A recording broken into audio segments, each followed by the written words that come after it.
Detroit Auto Show, 2012. 2 days away? It's 2 days away. 3 days away? 3 days away, and we're going, and we're going to talk to people. We'll shoot some content there. Yes, we will. We've got a bunch of interviews lined up. Yes, we do.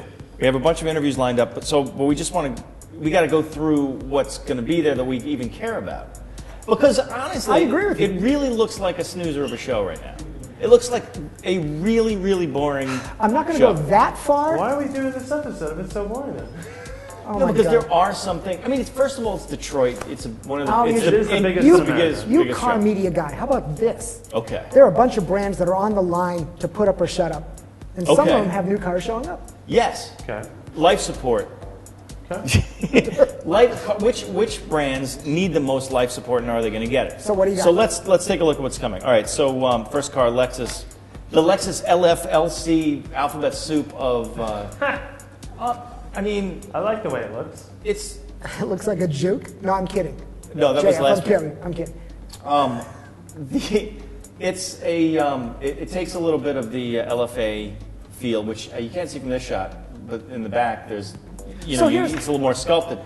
Anyway, it's taking the LFA thing and putting it in the parking lots of Neiman Marcus in 2 years Now I've read or whatever. I don't know. replacing the SC. 'Cause Replacing the SC. This is the concept that's going to replace the SC, that ugly bubble top car. But here's the question, and I know there have been commenters already.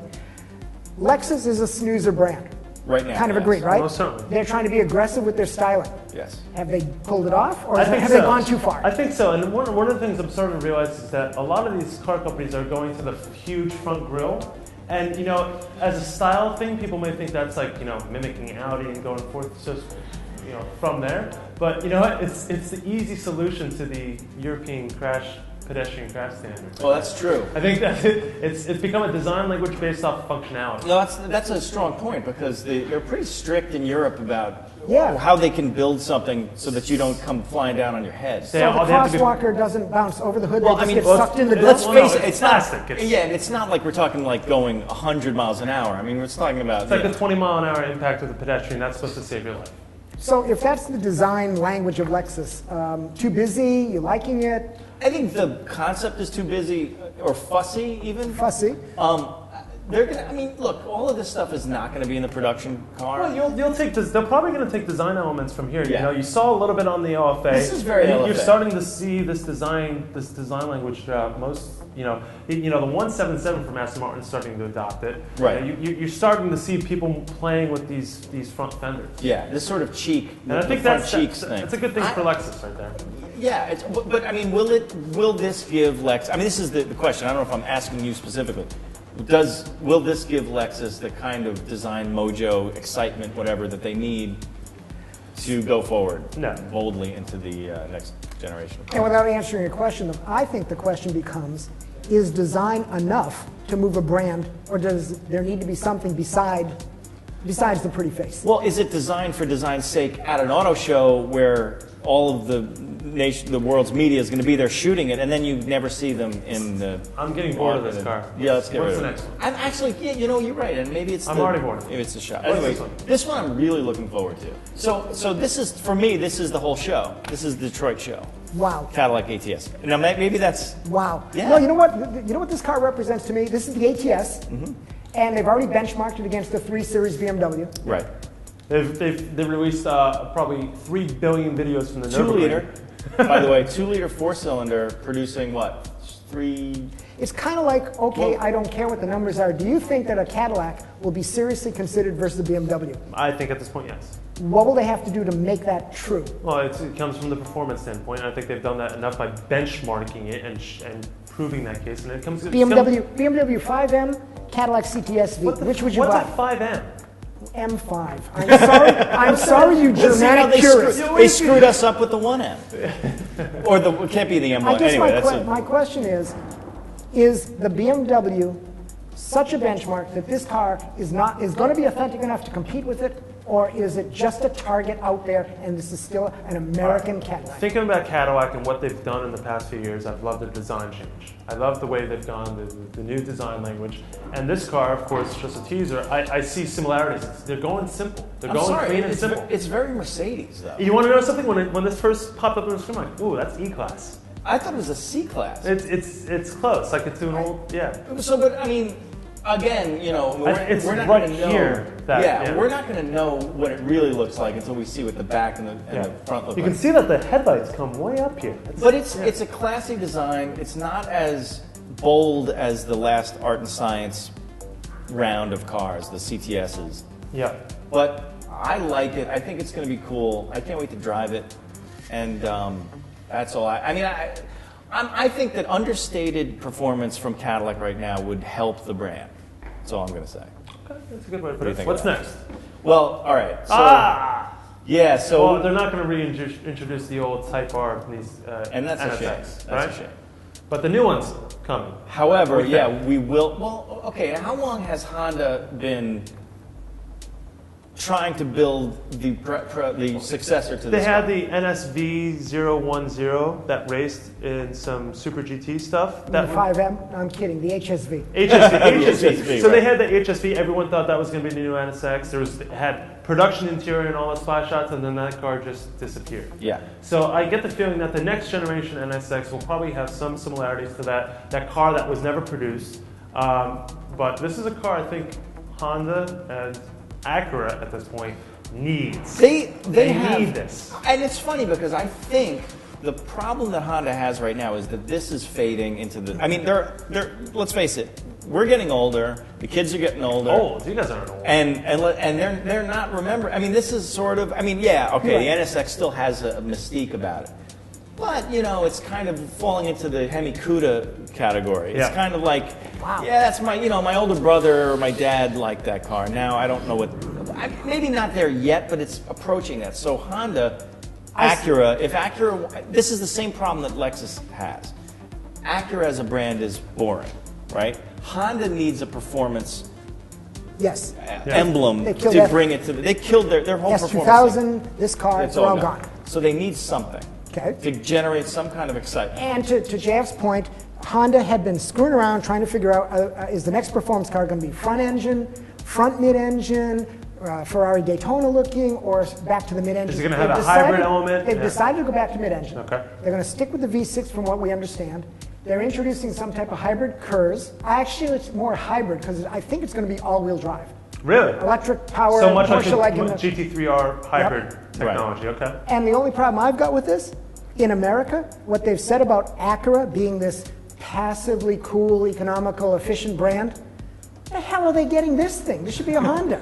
Well, they do have that kind of, they have a racing side to They Acura. dumped that. 2 years ago, they That's dumped right, it. LMS gone. Wait a minute, in Japan too? They dumped it. It's Honda that races in Super GT. Acura was in ALMS. So I would argue this is like the Corvette of the Japanese. So that's where should it be? I mean, this is the obviously. I see the Honda badge on this one. This is not the. This is a Type R. This is a Type R from. This is the JDM one. But you know, it's interesting, and this is another discussion to have at some point. But does anyone need to generate excitement through performance cars anymore? But that's a. As it goes, and I know this is going to be heretical, as it goes to the new generations of hybrid stuff, it's all good. You have to have a Halo car. You have to have a Halo car in any type of new technology breed. I agree. And I can't wait to see the concept. Can't wait. All right, what's next? Oh! Who put that in there?